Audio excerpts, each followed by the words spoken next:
And we begin tonight with decisive new polling in the Democratic presidential campaign. That polling is decisive only at the lower end of the numbers because of who that polling has eliminated from participation in the next Democratic debate. And today, that polling forced one of the senators in the campaign to drop out of the race.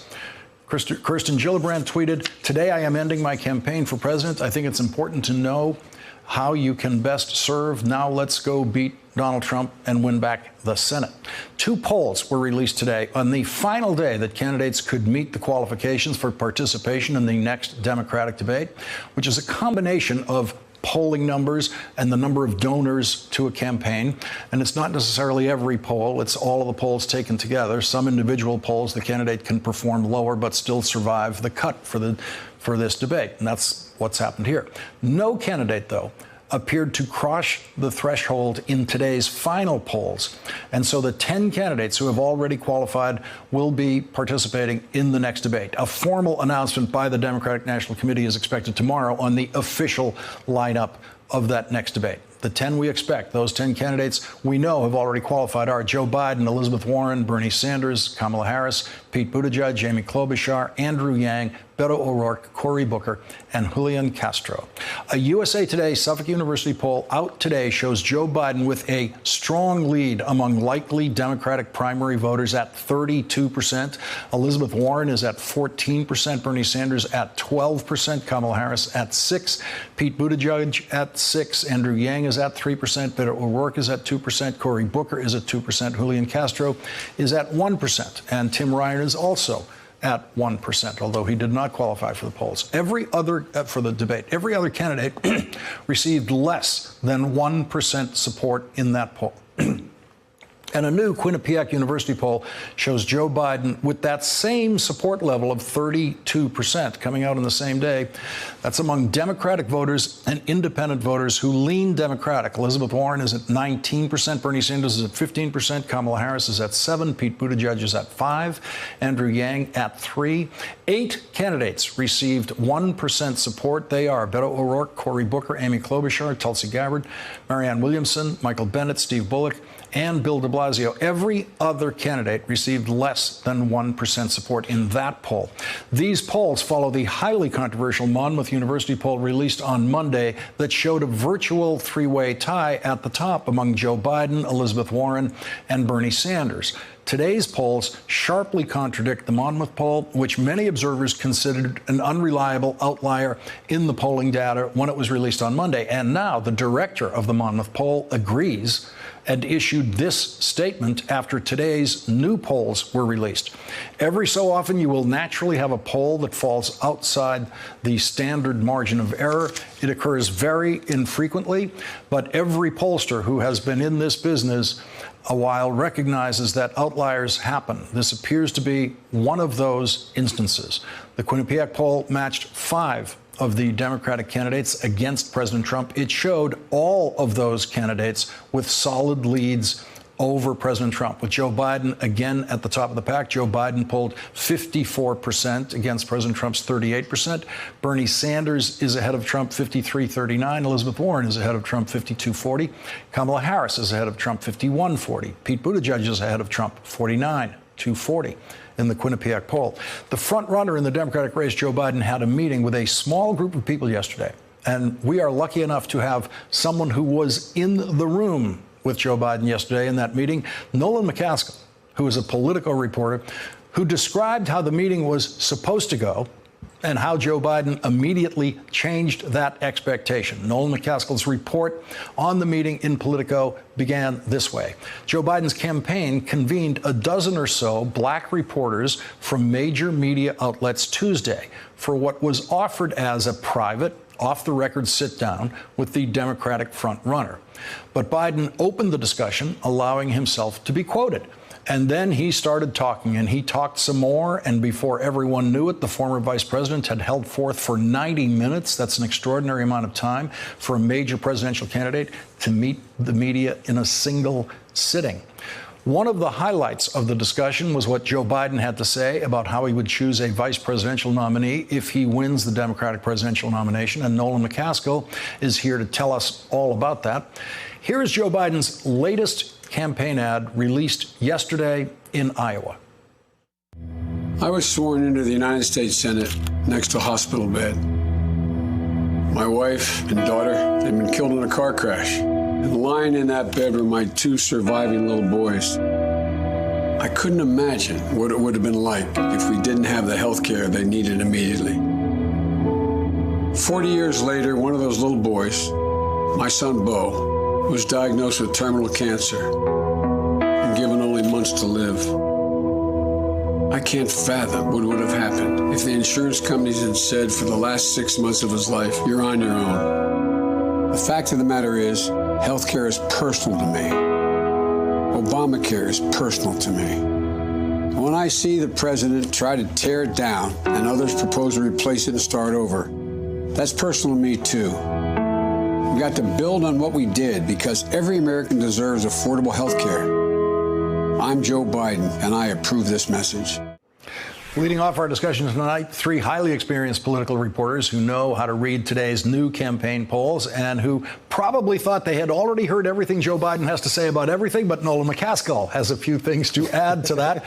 Nicolle McCaskill is a political reporter for Politico. Also with us, Sam Stein, politics editor of the Daily Beast. He's an MSNBC political analyst. And Jonathan Allen's with us. He's national political reporter for NBC News Digital. And Nicolle, let's start with you and this extraordinary meeting with Joe Biden yesterday. About a dozen of you, and we're all familiar with that style of meeting.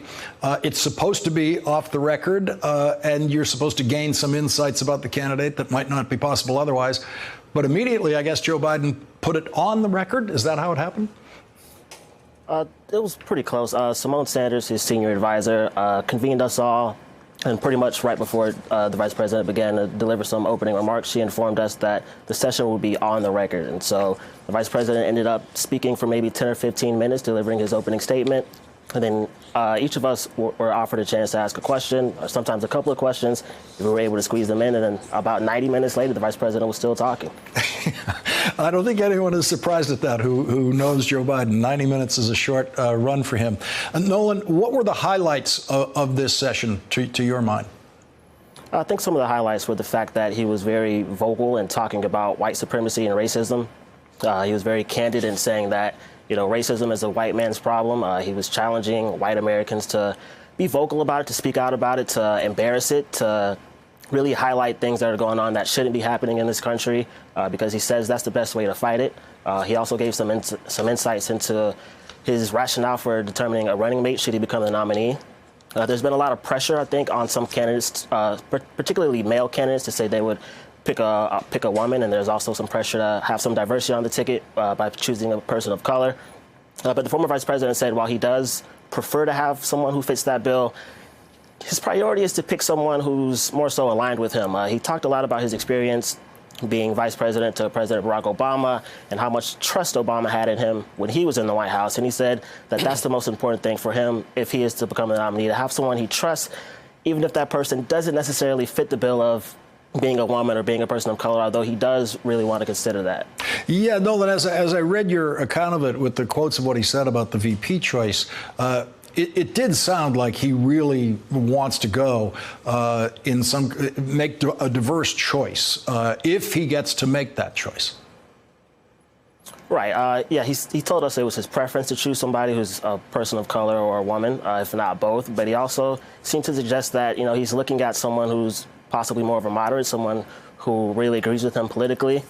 He was telling us that the only disagreement that he's willing to have with someone who's on the same ticket with him is a disagreement in tactics, but he wants somebody who believes the same things he believes so that he can trust that person to delegate the big tasks of the vice presidency, so that he can continue to focus on the big things that a president has to do.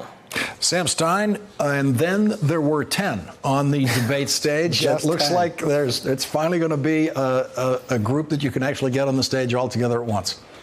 You know, we act like 10's not a little debate stage here. It's right. A lot of people. But no, I think there's a lot of Democrats who are very relieved, in part because 2 nights was just tiresome, but also because at this juncture, it really is incumbent upon the main candidates, the top 5 candidates, to actually be able to debate one another, and that was not happening up until this point. So what we will see for the first time now is Joe Biden on the same stage with Elizabeth Warren.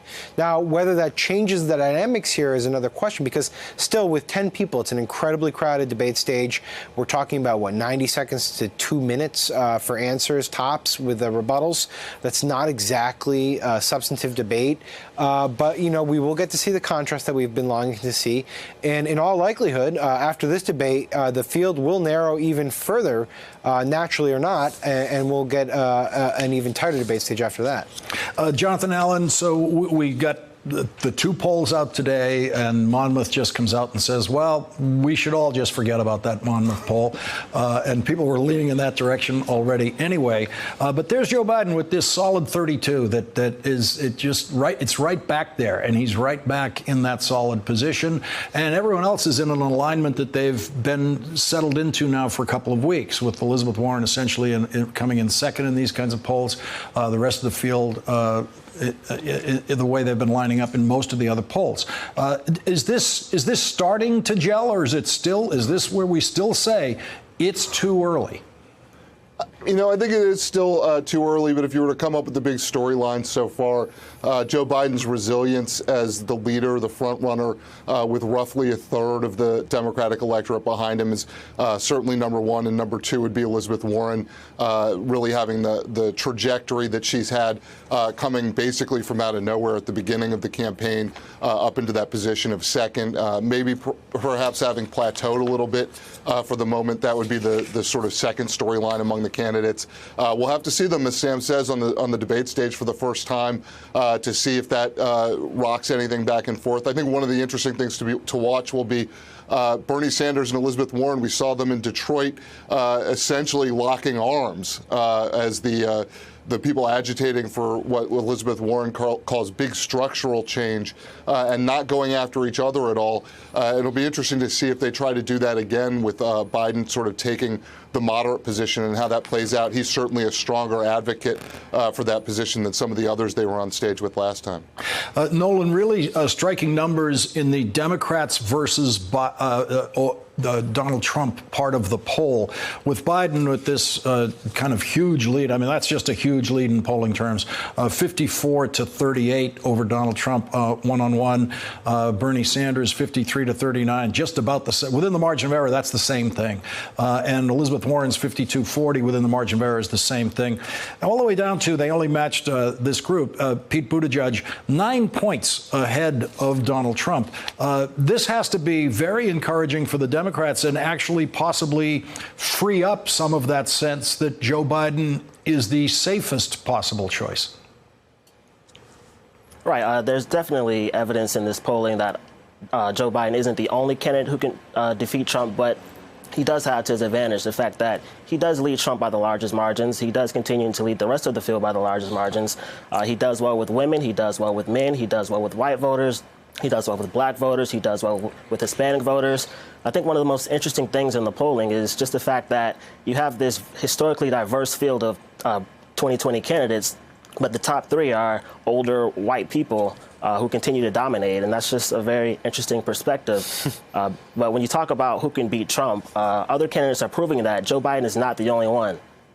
Yeah, and Sam, there's other polling information about what voters are thinking in terms of disapproval of the president. Right. Polls that aren't directly related to where the candidates stand that show that that the Democrats have a at this stage in the polling, this early stage in the polling, have a very strong advantage over Donald Trump right now. Yeah, you know, I think judging head-to-head polling at this juncture is a little bit of a fool's errand. Things changed dramatically, as you all know. We could look back at how Hillary Clinton was faring against Trump at this juncture in 2016. What struck me about the Quinnipiac poll was not the head-to-head stuff, although it does matter in the perception of who is quote-unquote electable. The number that actually struck me was the number Trump had on the economy. For the first time voters had a more dismal view about the economic future than a positive one in the Quinnipiac poll. That seemed highly dubious for Trump. He has really held on to this idea that despite all the histrionics, despite all the drama, despite all the controversy and the lack of ethics, that this strong economy, this robust stock market would propel him among voters to a second term. If that starts to slip, if the public begins to start to doubt their economic future, I think Trump's in a real world of hurt. And at that juncture, yeah, you will see Democrats across the board scoring well against him in a general election hypothetical matchup. Thanks for checking out our YouTube channel. Subscribe by clicking on the button below for more from The Last Word and the rest of MSNBC.